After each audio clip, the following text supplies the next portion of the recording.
So how do we cultivate a resilient and responsive distributed design community? From August through October, Fab Lab Barcelona, as a partner of the Reservist project, is hosting a weekly online chat series where guests share their personal experiences of responding to moments of crisis.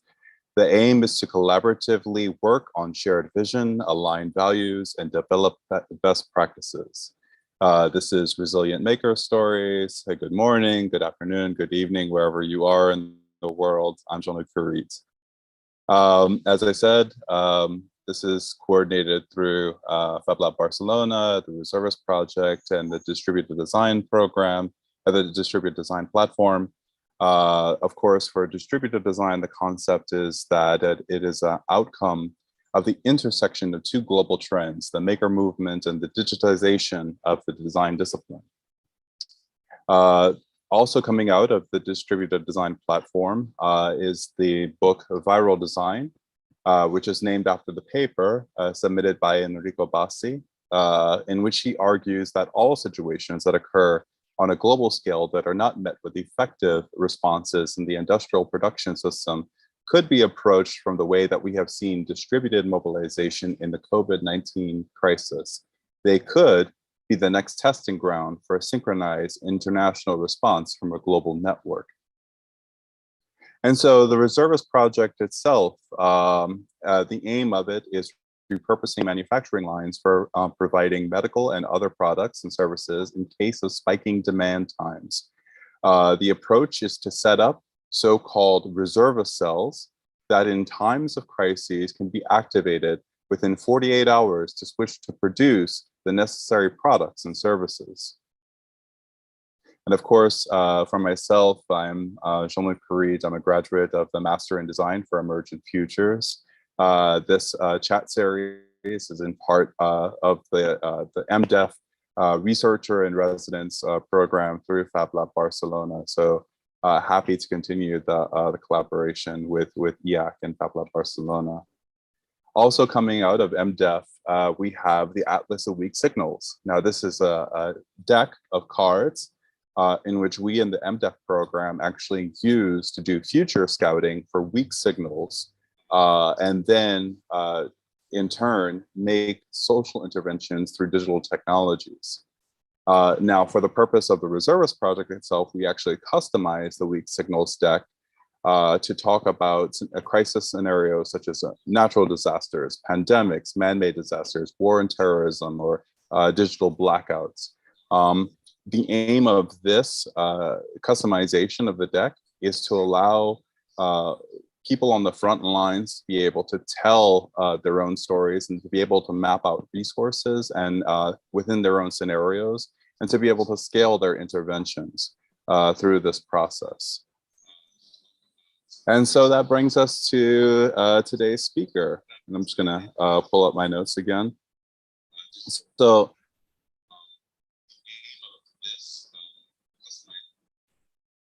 product management and implementation and mentoring of digital fabrication solutions, 3D printing specifically. He has extensive experience defining product roadmaps for new interventions, end-to-end project execution, and establishment of global partnerships in both academia and industry. While at Stratasys, a 3D printing company, Ohad held leading positions and currently holds a position Director of Sustainability, Innovation, and Solutions. Over the years, he has developed the first 3D printing curriculum that has been implemented in universities around the world and created the first certification for additive manufacturing. He has developed unique research tools and products for academia and industry, and headed up multiple corporate social responsibility initiatives. Ohad is also a lecturer, both master's and bachelor programs at Reichman University, IDC, Herzliya, Shankar College of Engineering, Design and Art. His focus on product design, tangible user interfaces, and digital fabrication and parametric design. His background includes establishing and running the Israeli Fab Lab network, design and open labs around the world and teaching the Global Digital Fabrication Diploma course as part of the Fab Academy Diploma since 2011. He continues to investigate the relationship between digital fabrication, education, and social impact, and how new technologies shape our daily lives by creating a new symphony. Ohad holds a master's in advanced architecture from the Institute of Advanced Architecture of Catalonia, a bachelor's of architecture from Bezalel, and Fab Academy diploma from Fab Foundation. So with that, I feel like I told your whole life there, Ohad, but we're really happy to have you with us today, and thank you for joining us. Thank you. Yes, thank you so much. IAC has been like my home for more than a year, I would say, and Fab Lab Barcelona established, in a way, the path I took to my life. So I need to thank those institutes. Oh my goodness, yeah, thank you so much. It's really nice to have you. Really nice to have you home, even in this virtual space. You know, we really have been looking at sort of the issue from the, I would say, well, I mean, people are very intersectional in all of their leadership ways that they've been kind of navigating these scenarios. But I think that you're kind of unique to this series thus far, because you actually have not only the sort of like the maker culture, but also an educator, but then also like the background in manufacturing as well. So you've actually been actively building those bridges between maker culture and manufacturing. So can you speak a little bit about your experience doing that? So I would say, to begin with, I only wanted to have Fab Lab in Israel to be able to use them and to be able to manufacture locally. Back then we talk about think globally, fabricate locally. This is what I wanted to do. There was no maker movement over here in Israel, so you needed to establish this movement.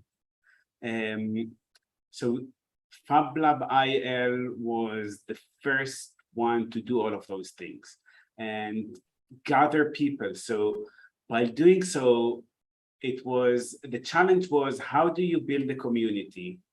How, as a pioneer, what do you need to do that you need to avoid mistakes or any damage that will shape this initiative later on? And somehow, because the way in Fab Lab IL we did things, we understood that education is the core of everything. So we needed to teach as many people.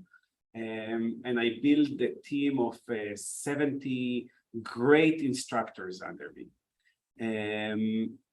during the years. And we built new ways of teaching. So to begin with, we teach literature, we teach biology classes, physics, like everything by using the machines of the lab. And one day I got a phone call from Object that they asked me to join them. I said no for many years, and they merged with Stratasys, and I joined them after. And for the last 9 years, I'm working there. And it's a different approach. So in one way, we as makers, we want to have as many tools as possible, as cheap as possible, in order to distribute that. But at the same time, you work for a company that needs to create profit. And at the same time, you want to have the best machining, because Stratasys is aiming for the industry.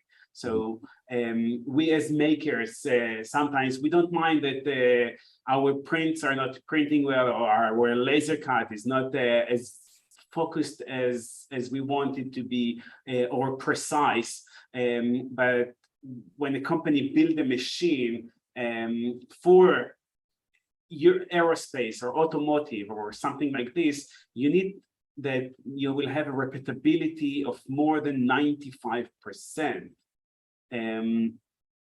So you moved into a different way of thinking, and then you need to merge in between those, your two bodies. One is the manufacturer body, but the other one is the open source. And many things that we did at Stratasys, like the first curriculum that we published, it's open for everyone. We put the first 3D printing glossary.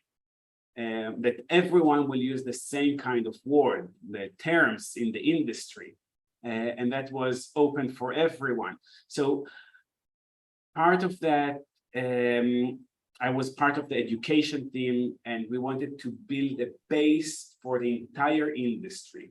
And this is something that a maker movement, like a person from the maker movement, can do, because we as makers thinks about the word in that, but also when you talk at IAC, for many years, Vicente talks about from Pito to Dido. If you know what is that, from product in, trash out to data in, data out. And by that, your cities are going to be more sustainable. And at Stratasys, we're trying, I would say we try for many years to take Vicente from IAC vision and make it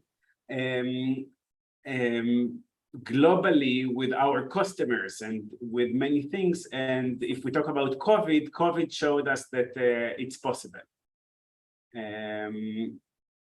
But yes, I'm having two hats, and I'm trying to merge between both of them. Yeah, I definitely hear a lot of that. It's you know, from the industry side, and you were talking about like how the bottom line often, like that's the mindset, and there is like kind of there's a merging of the mindsets from the maker movement, from IAC into this sort of corporate atmosphere. But you know, I'm also thinking about like what it is to be within the maker movement, and you're talking about sort of the accessibility of the tools themselves. And so we want something that works, although, you know, from my own personal experience, I you know, come to find like, you know, sometimes it takes like a lot of fighting with machines and everything. And so, you know, from a corporate standpoint, it could be like, oh, well, why don't you just get like a new machine, or why don't you just try this way, you know, and kind of feed that machine, versus like makers that are just kind of hacking and tinkering all the way. Can you, yeah, talk about that tension? To hack, and makers takes that as a challenge of hacking and make things better. Okay. Mm-hmm. While you also need to create products for people that they are not makers. They just want to use the machine. So if I would tell you, listen, you're going to have a microwave, and this microwave can do everything. The only thing you need to have with next to this microwave is a computer, and you need to know some C++ or I don't know, Python, and you will be able, every time that you want to hit something, you just need to write a small, like short amount of code. So for a maker, this will be a great challenge. Mm-hmm. But for a regular user, this will be like, no. So how do you work in between the user interface and experience of those two sides? And what I love to be when I was, and I'm still part of this, the director for academic research, part of that was, okay, let's think about the makers and the researchers. What tools would they like to have? And let's open those things only for specific customers, that they will be able to hack and use our systems in a different way and develop upon those things, new things. And what we saw, amazing ideas came from those people. So I wouldn't say the entire thing, but the foundation of our medical solution is based on things that we open. And I can talk about a path, but part of the tools I provide was the Voxel Print, allowing people to print voxels. Voxels are 3D printing pixels. 3D pixels. So imagine that you have a pixel, but imagine that a voxel will be like a small box. So you can deposit them in any way that you want, and by that create a new behavior to a material. But if you take an MRI or a CT scan, imagine that you get those slices of images, and by those slices, you deposit the materials and you can mimic a behavior. So academia and makers and people like that had the ideas of doing that, and show us what is possible, as well as making better colors or making, you know, new things upon that.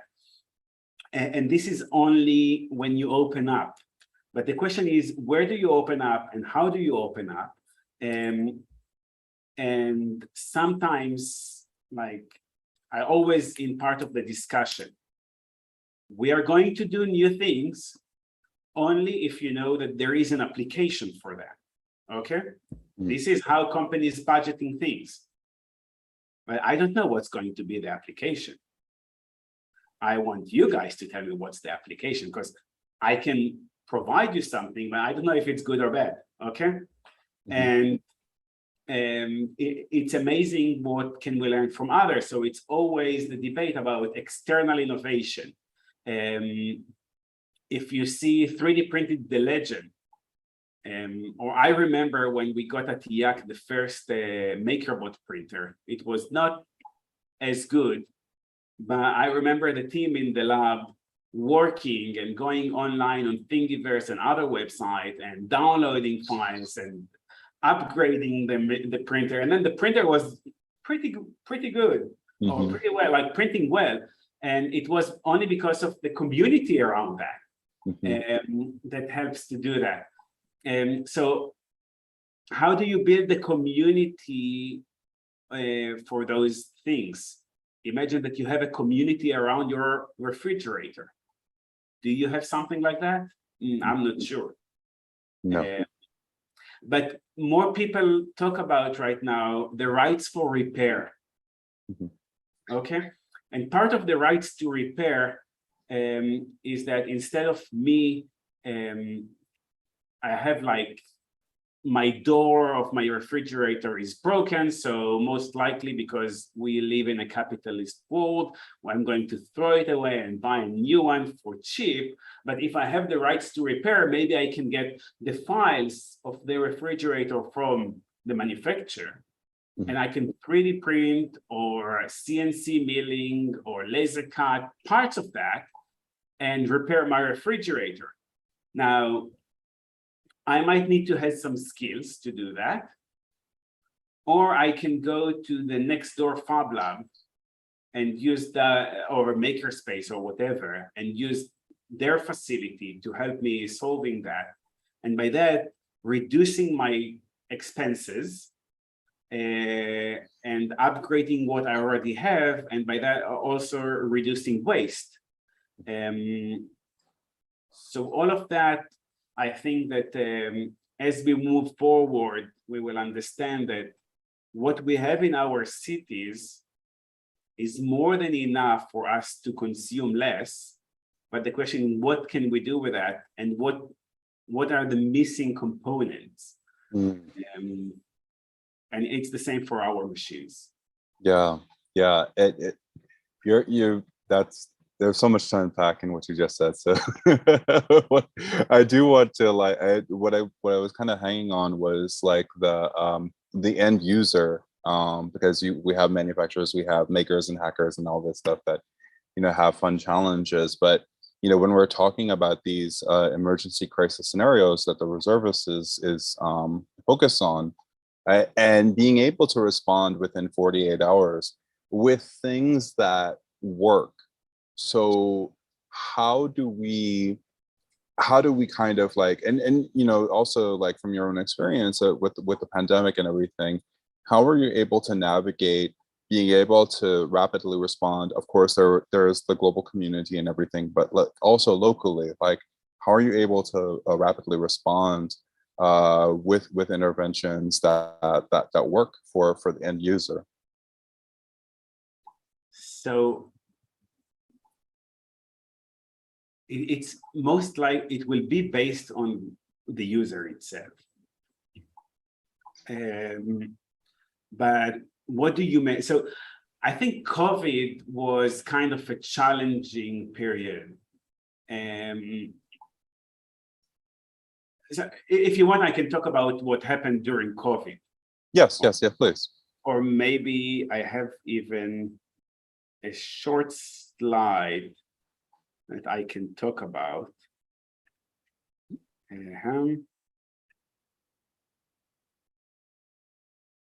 So I'll share that for a second. So before COVID arrived, I was sick at home, and I heard about this thing in China. And I contact friends in Hong Kong and as well friends from the Fab Lab network in China. And we talked about what is going on, and they talked to me about the mask. Now, I printed these masks at home with my home printers. And I realized that the face shield mask was not good for me. So first, I don't know if you see, but my nose is not, you know, it's not small. Yeah. So it was uncomfortable. Then I started to see that I have lots of steam on the face shield itself. And I started to work on those files and playing. When the pandemic arrived to the West, I remember that day that they do shutdown, and I said, listen, I have files that maybe can be good. And I think that some people laughed, so we needed to show, I needed to show what is possible, and everyone started to talk about the face shield. And I got an approval from our CEO to move forward. So with the team in the US, and you see here Evan as well, we redesigned it. So Evan worked on the design in the US. I worked with a team and a great designers in Israel about defining with synergy to design that for the customers over here. Now, things that you need to know. Almost every part that we have over here, you can get it from our printer. So like the plastic for the face shield, that is a material that approved to go into surgery room. So not like the regular materials that we knew. And the shield itself is part of our printing mat or carpet that we are using for our printers. So everything, we already had it. So we didn't need to go to a supply chain. So every customer that had it. What we've done over there, and this is only the beginning of the pandemic, we took over printers around the world. So imagine that we have customers in the West Coast. Mm-hmm. And those guys are printing for hospitals in the West Coast. But we took over. So we have like customers like, I don't know, great names like Toyota, Apple, maybe others that you know of their names. And because we are using a cloud-based way to print, and as well, we could send them the files and they can print it locally. We printed locally for each hospital and local needs. Mm-hmm. The only thing that needed to be shipped is our materials, but because it's super packed, you kind of reducing the carbon footprint of the products. And part of that idea of our design was what can we reuse, what we can take off, what materials we should use in order to reuse as much as possible from those face shield. And in Japan, they did a completely different design because of the Japanese regulation. In France, we did a specific design for the France regulation, Italy for them, Israel, the US, like each one got its own design. And it was like, I'm standing in the headquarters of everything. So it was my apartment. And like, imagine that you can do that online. And it's kind of the vision of data in, data out. The only thing I needed to transfer is data. And everything started from a friend from the network in China that sent me the first file. So it was not even my first design. So it was an evolution of design. And I think this is what the maker movement's all about, is like, what can I share and how can I make good for for everyone? And we showed the world that we can build the largest factory in the world. But not only that, this factory does not do much transportation. So if you go to research, most of the things that we transfer into our cities is actually carbon footprint. Because everyone buys from Amazon, you usually get an empty box with a small part of that. And this empty box is like full of air, but I needed to transfer this air to my city, and it goes through airplane, it goes through trucks. And so I kind of moved the carbon footprint of all of those into my city.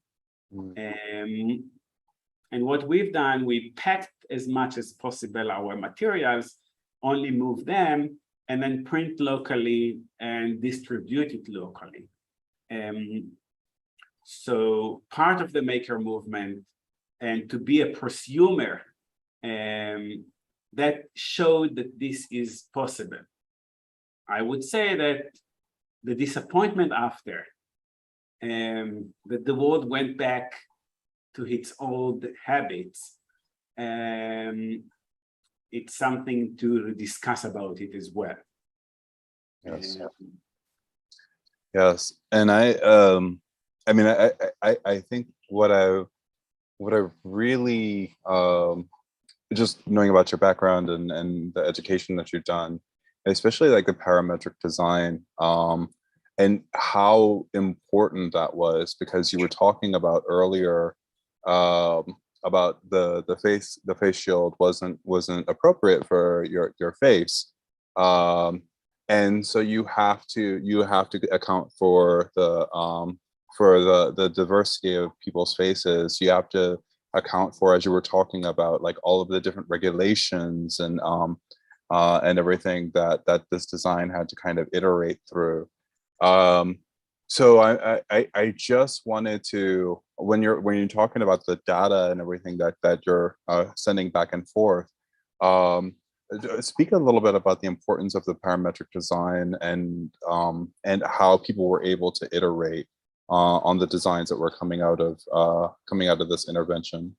So in this, we didn't do a very well parametric design, because when you do parametric design, sometimes you think that, okay, writing a code will take me some time, so let's just do, and because I need to do it right now.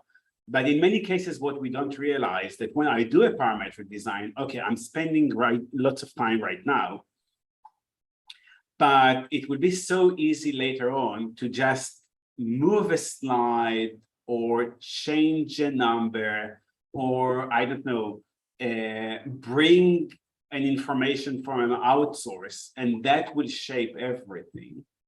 And it's always like a debate.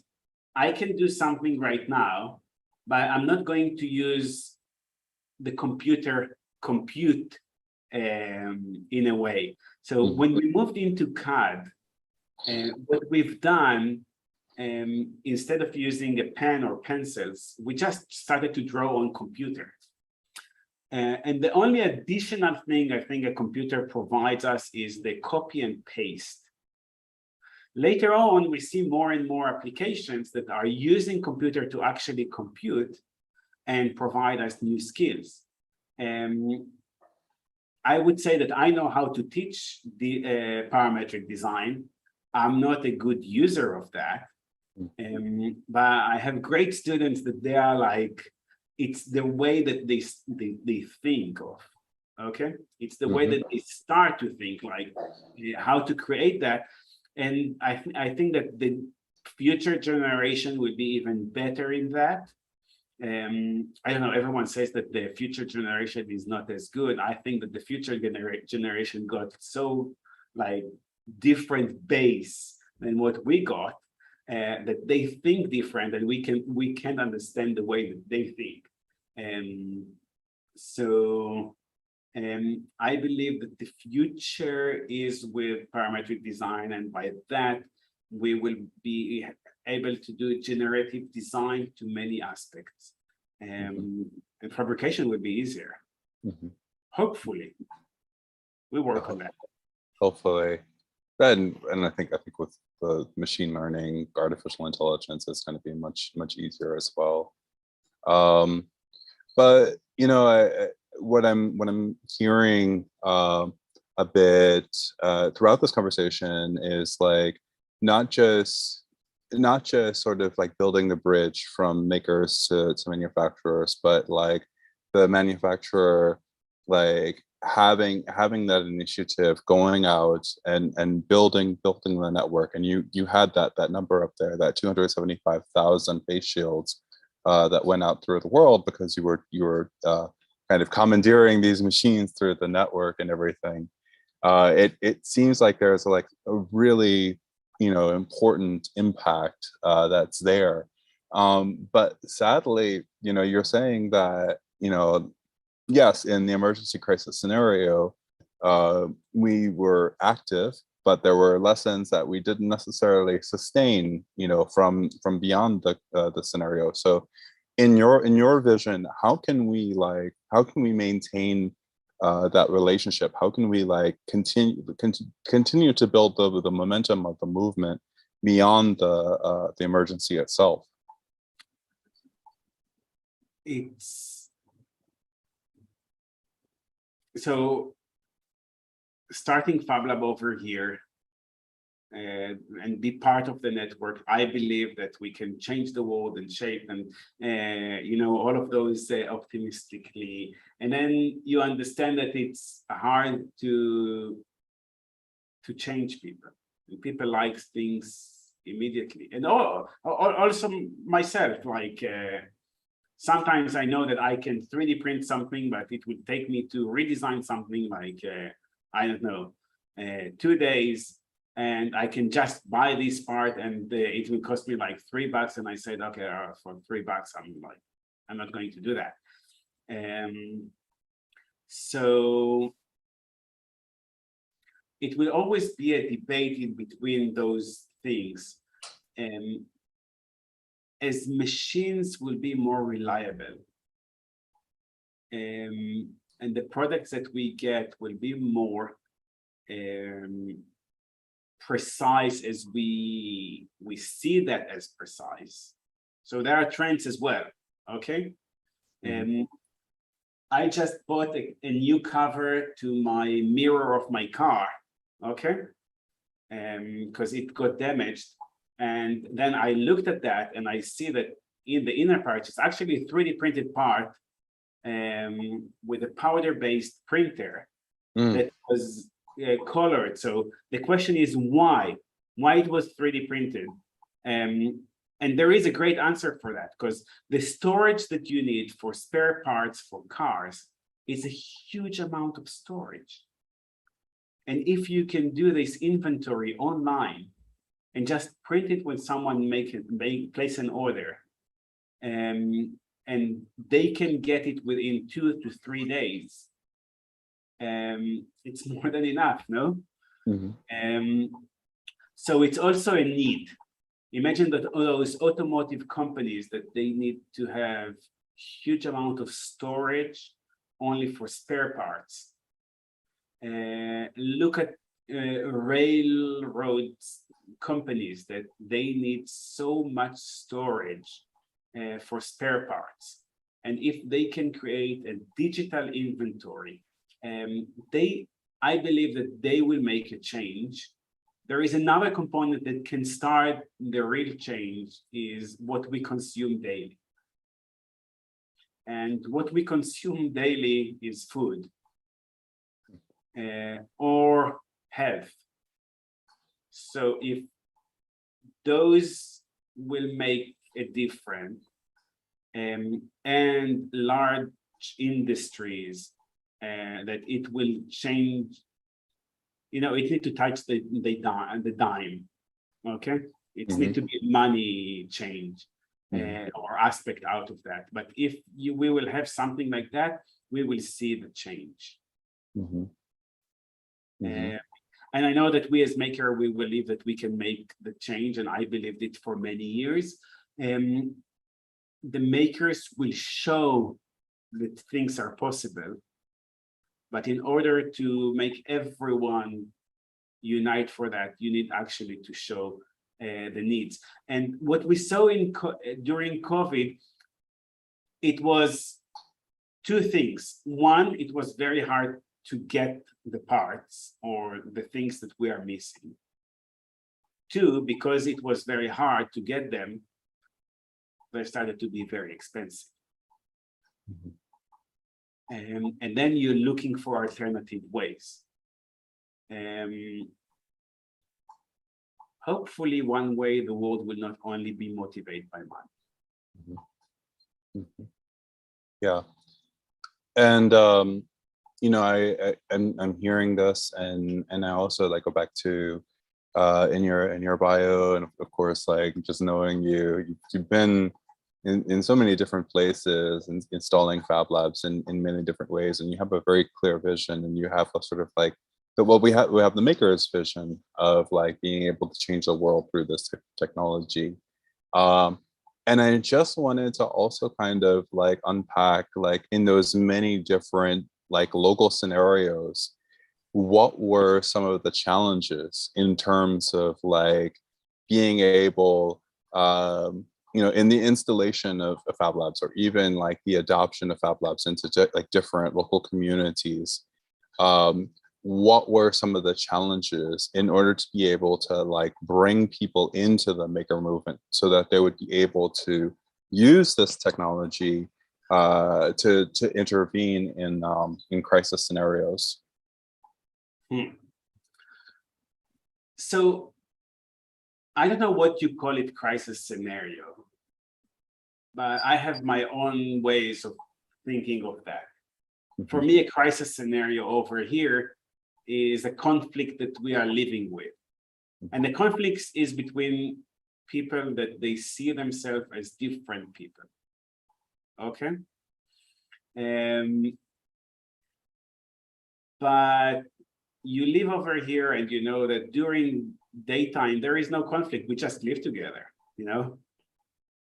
A person is a person. Who cares? Who cares what's your color of, like your color of skin color, or your origin, or what you believe in, or whatever. Like, I respect you.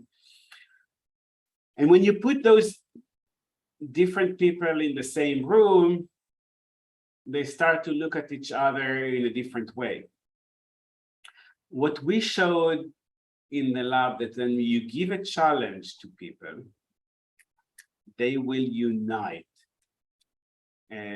So we used to bring communities that they are different. If it's, I don't know, Muslims and Jew, Palestinians, Israelis, Orthodox, non-Orthodox, you know, put them together and just give a challenge. And then you can see how you can bridge between people by doing so. I did some exhibitions that we used milling machines, laser cut. We even did it like in a boulevard, like in the center of boulevard. Maybe I can show something. Yes, please. So you just do things that make people to communicate and work together, and they don't even know that this is what you are doing to them. That you kind of forcing them to be friends. Let's see if I can share that.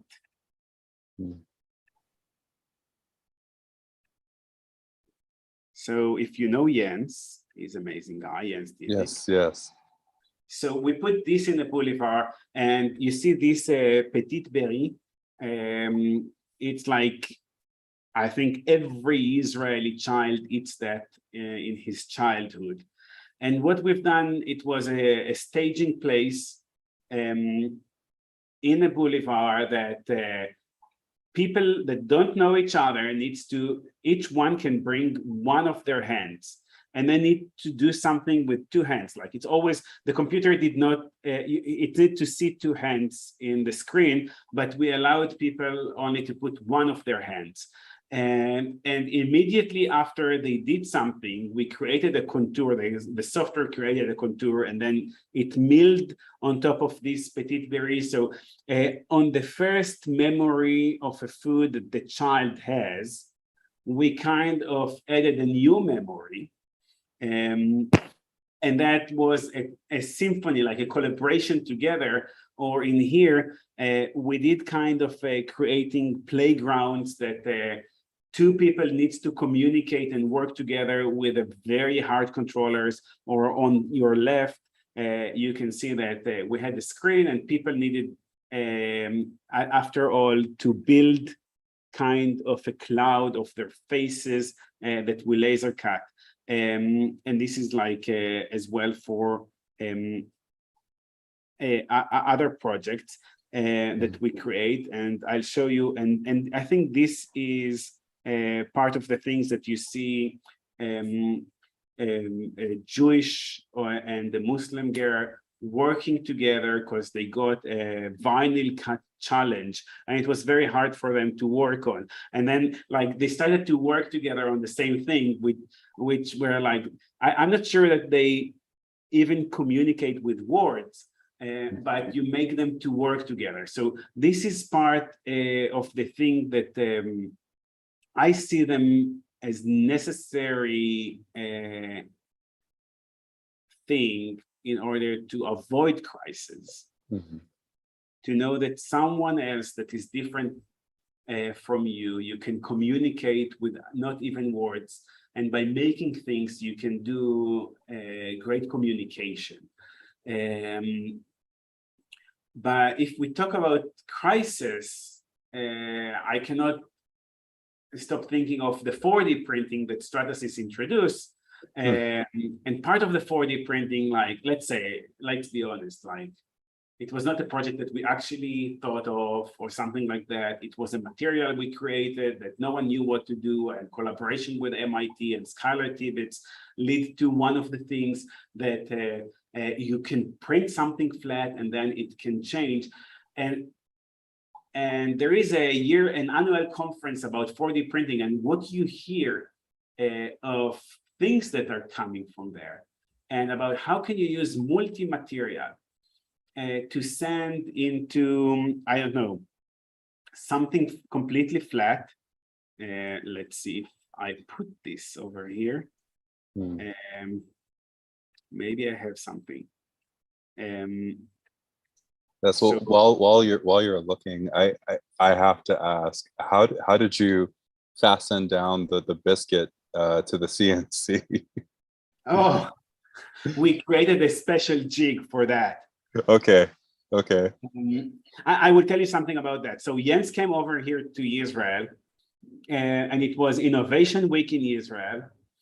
And so we've been to my apartment, and then we said, okay, we have 20 hours to Innovation Week, and I was working on how to put all the maker project in the boulevard. and we had like a dead spot, and Jens said, okay, we have 20 something hours, let's make a project. And we needed to write the code and make everything, and we created the station. It was like, I didn't show you everything, but it's amazing what can you do in 20 hours as a maker, and how can you have a vision and make it to be complete, to achieve something. And you know that when you work in a corporate, you can do the same thing in like 20 years. So sometimes you ask yourself, how can that be? What you see over here is like a multi-material project by SUTD, that by using our Voxel Print, it's a tool that I told you about that before. The two materials, one is rigid, one is flexible, are pushing themselves, and you can control how it will work. Usually, if you squeeze a material, it will goes to the side, but what you see here, that it's actually shrinking inside, and all of those are nice. But if we look at that project by Panagoitis and Andrew, what you see, they started to think back then about flexible and rigid material. Now you see a flat thing, and it was part of the Harvard Graduate School of Design. And they talked about, if you ship flat, let's say that it will look, I don't know, it's their project, but I will tell it in my words. You have like a sheet of wood, same size, and you have a crisis and you need shelters. Usually what happens, you are going to, I don't know, ship from air some tents. But the first thing people see, that when they see the tents, they wanted those sticks to be used, I don't know, for, if they are from wood, you maybe make fire. If they are from other materials, you might use them, and then you don't really have shelters. They talked about, if you ship like those flat things that they are multi-material and you only squeeze them in two sides, they will create the shelter by themselves. And with a 4D, we see every year that people think about, okay, we can print something flat or create something flat that will change over time and will create those kind of shelters or spaces that someone needs. And this is to be, to be investigate and see how can you use that. I'm always fascinated with multi-material and composite materials or meta materials, what is possible to do with that. And as well, if we can do composites with materials that will disappear, or bioplastic or things like that, it is always, takes us to new way of thinking. Hope that I answered your question, because I think that I went all over. Oh, no. It's, I mean, the final question is about like what's next for your work. But I mean, we could, I wanted to also like really jump back to what you were kind of talking about, was the really thinking critically about our definition of emergency crisis scenario, because, and it was something that also kind of resonated with something that Emilio Velez said earlier in the series, is that when we talk about, for instance, one of our scenarios is natural disasters, you think about natural disasters, but if it's something that doesn't happen to humans, or something that happens to others that we don't identify with, then it's not a natural disaster, it's a natural event, a natural occurrence, or whatever. And then when you're talking about the conflict that happens from day to day, that in another scenario, in another local context, a conflict is like, yes, it is a crisis. But in this, Look what happens right now in in Ukraine. Yes. Yes. So this kind of conflicts, it's also, look how many refugees do you have? Look how many people lost their home. Look how many houses got damaged. Like, and I'm not taking any side part of that. But could we do something to stop that? And can we do something right now to assist to the people, also the animals over there? I don't know what is going on with them, the wild animals. So yes, so for me, it's a very vague definition. For me, what I talked to you about before about the refrigerator is a crisis, okay?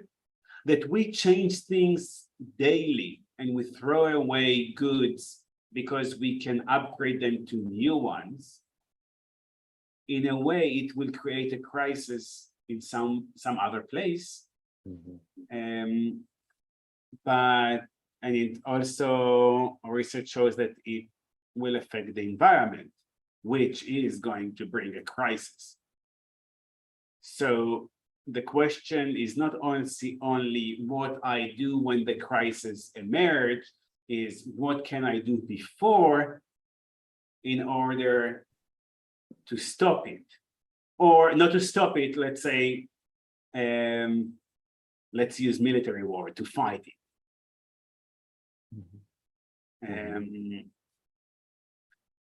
And I think this is a crisis as well. And I'm working in an industry that we produce plastic. And part of my role right now is like, okay, we do plastic. We know that we do plastic. Now, how can we reduce the carbon footprint of our customers? How can we make those things better? And what will be in another 5-10 years with this industry, and how this industry can change during the years? Now, I'm aware that I'm not isolated, so I need to compete other companies. Because I can be the best one that, I don't know, create materials from air and make it back to be air. I don't know.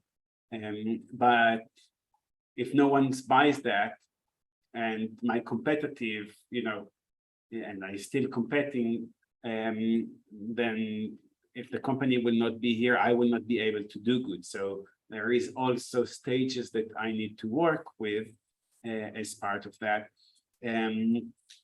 While sometimes being in the academia and maker movement, I'm allowed to play. And by your question is like about my future, I love work with students. I love doing things by myself. I'm like love playing. We can phrase it like that, because I can imagine, and sometimes it's harder to do that in a daily life job, dreaming or showing that something good is possible.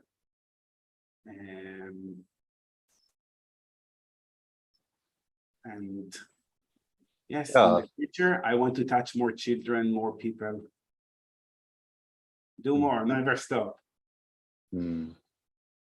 Yeah, it's that's super important. I think that when we're thinking critically about crisis and then lived experience, and then thinking about what you're talking about, that level of play, everyday kind of small interventions from the first person perspective, and then being able to foster for others, it's super important, because then without these smaller interventions, then we think about other types of crisis like mental health, or other forms of violence, or what have you. So it's it's definitely a lot about what you do every day in small ways that help to kind of help that lived experience not become a crisis scenario. Mhm. But you have Yeah, a topic to think of. yeah, yeah. It's Well, what's that? you are lucky to be, involved in that and allowing yourself, your brain to develop and think. And like IAC is a great place for thinkers, but also for people who are actually makes and so it's not only the ideation, it's also the implementation. And this is why I love IAC and Fab Lab Barcelona. Well, I'm sure you have a whole you have a whole at our alma mater now. You have a whole community of people that love you and are so happy to have you back in this virtual space. So I'm gonna go back to screen share now. I want to thank Ohad for joining us for this week. We have a mural board which we've opened up throughout this series, and as you watch this on YouTube, you'll be able to actually go to this link, be able to actually interact with our speakers, with our guests, and share your own stories. Actually, ask questions. So if we have like notes from this event, we'll be adding it here. Any links that you would like to share with our watchers. That you would like to add to the board, you can pass them along to myself and the team, and we'll be able to add them to the board. And then you'll be able to actually do this type of storytelling that we model today. So focusing on sort of like personal experience, how you build community around that, what were things that were unexpected, and then what were things that after having these experiences you learned and you had your opportunities for future work. And then of course, feel free to like share some notes about how we're doing. How did you experience the activity? What do you think about the future of makers now that you've heard these conversations, and what do you want next out of our project? And so together with our guests, with our researchers at Fab Lab Barcelona and EAC, and all of our watchers and listeners will be able to collaboratively build out maps of these resilient maker stories. And of course, this is a series.